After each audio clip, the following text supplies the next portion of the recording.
Participating in the controversial Federal Secure Communities program, whether it wants to or not. The goal of Secure Communities is to identify and deport illegal immigrants convicted of felonies. However, statistics have shown that most of the individuals, about 79%, deported under the program have not committed any crimes at all. So law enforcement agencies have also complained that the threat of deportation is scaring away potential witnesses. In June, Governor Cuomo decided to suspend New York's involvement altogether with this program. There are now 3 governors who have done so, Massachusetts and Illinois and New York. But the Department of Homeland Security says it doesn't need consent from governors to implement Secure Communities, effectively forcing all of the states to be involved. Now, my next guest has been quite critical of this program. Senator Gustavo Rivera is joining me from New York City this evening. Senator, thank you very much for your time. Of course, it's a pleasure to be here. We have spoken about this program, you and I, at least twice, I believe, and Yep. This is sort of a surprise from the Obama administration, isn't it? Well, I'm certainly disappointed that this is what that Department of Homeland Security and ICE have chosen to do. From the beginning, a lot of states, Massachusetts, Illinois, certainly New York, have expressed some very serious concerns about the program. It is not a program that makes us safer.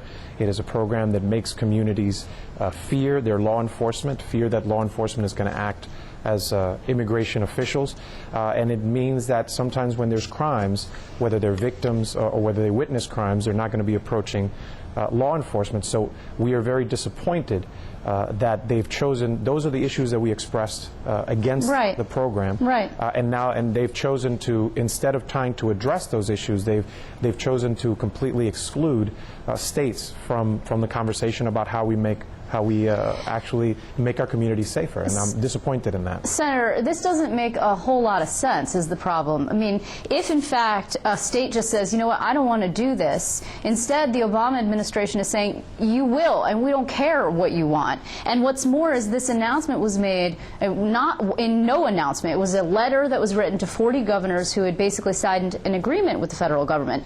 Doesn't that seem a little underhanded? On a Friday, they write a letter? They can't possibly be too proud about this. There's been no trumpeting of the decision, so why?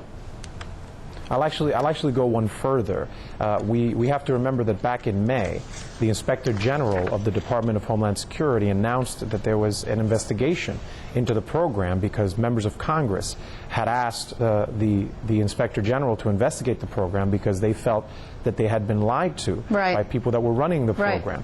So this investigation is still ongoing. It hasn't been resolved. So the fact that they have chosen to, that the Department of Homeland Security and ICE have decided to go in this direction does not really address the problems at all. And so me and a lot of other folks are severely disappointed that this is the way that they've chosen to go. Okay, do you believe that the president, and of course he's gearing up for this 2012 re-election bid, his approval numbers are not high, and in some polls, a recent poll had him at 40%, which was an all-time low. He's got this debt debacle going on. The last thing he needs is for conservatives to say, you are weak on immigration. Do you think that's what this is about?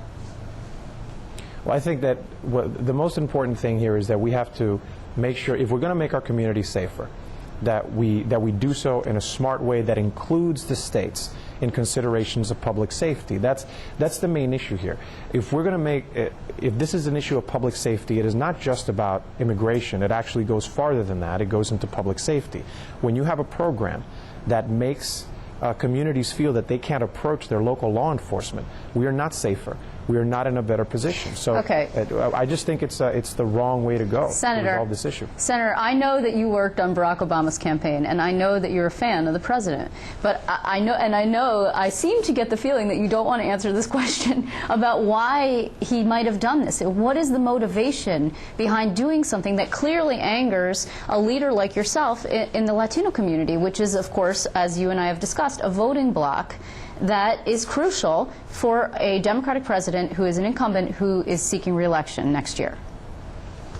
Well, I'll say that I did work on the president's campaign, and I'm going to be supportive this time. But I'm disappointed in this particular action because I do not because I believe that this program does not make us safer, and it is the reason why several states have pulled out of the program.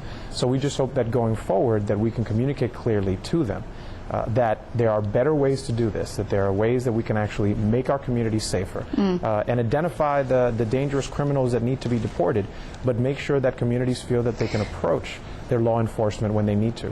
You are going to be expressing this sentiment to the president? Yes, I am. We've actually done it already. Oh, you have? We've approached the administration on various instances, letting them know that this is something that we're very concerned about, and we're going to be engaging them at other levels in the coming weeks. That is going to be escalating this, because we believe our advocates all across the state, elected officials all across the state and across the country, believe that this program does not make us safer, that it puts us in a position as states to have the federal government tell us how we best take care of our public safety. We don't believe that that's the way to go, and we will be expressing it to the administration. Okay, so what does that mean exactly? Because the New York Civil Liberties Union, for example, has suggested that they might actually band together with other civil rights organizations and sue. Would you become party to that suit? Would you simply support such an action?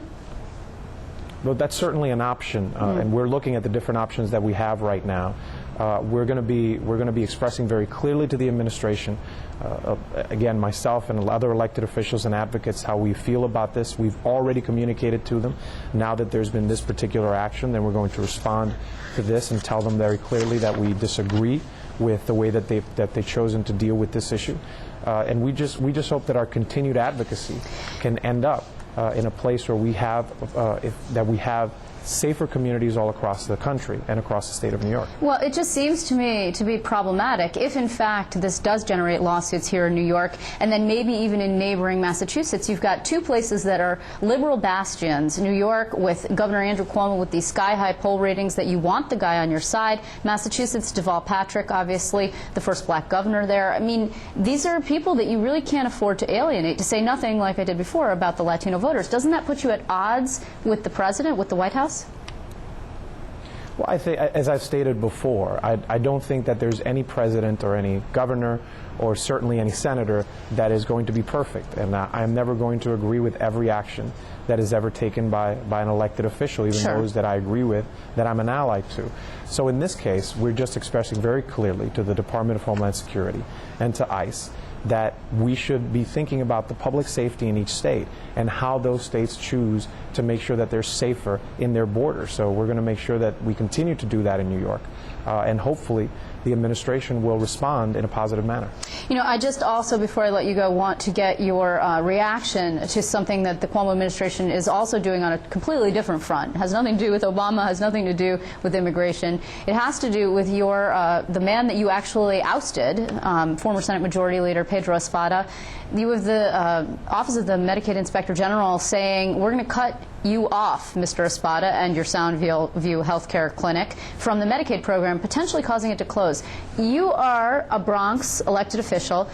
If you like Espada or don't, does this health clinic not provide services that are vital to the constituency there? I think the most important issue here is to make sure that the services that are provided to the citizens of the Bronx and to the folks that go to this clinic and to every other clinic in the Bronx, that these services continue to be provided. Now, I believe the governor is acting correctly, and I believe that when we have public money going into something, in this case going to healthcare, that it should be used for healthcare. So I will be working along with the administration to make sure that the people that are receiving these services there can continue to receive the services, whether it is in Soundview or other clinics or other medical institutions, that they continue to receive the services, because that's the most important thing, to make sure that Bronxites continue to be healthy. Do you think it's possible that Soundview manages to stay open, or maybe under some other management it could reconfigure itself? Because if they no longer had Mr. Espada involved, perhaps the administration would feel differently. As long as the services continue to be provided to the folks of the Bronx, that is my number one concern, and that is also the number one concern of the administration. Well, I want to thank you very much, Senator Rivera. It's great to see you. We will be following this secure community story because I think it is of utmost importance in New York, and we haven't heard that much from the administration yet, so we'll be on top of it. In the meantime, I want to thank you very much for being here. It's great to see you. It's a pleasure to see you, Liz.